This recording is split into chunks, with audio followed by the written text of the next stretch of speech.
Ngaku Kopassus pria mengamuk ke penjual pecel lele.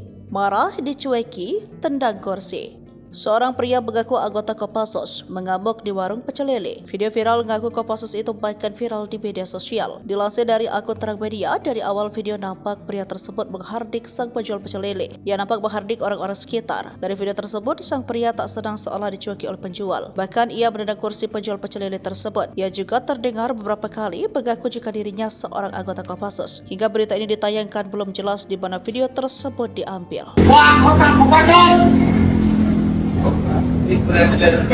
Hai monyet, anjing.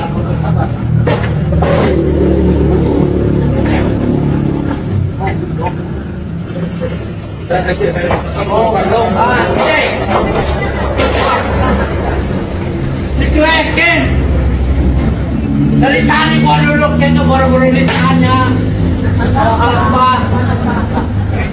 Apa? Nggak tahu dong. Dari tadi, wah, jangan ketawa anjing. Oh, lo penilaian dari tadi, bos. Sampean duduk situ, kalau dilihat sekarang apa kaki gua dari Kopassus? Anjing, patahin gua.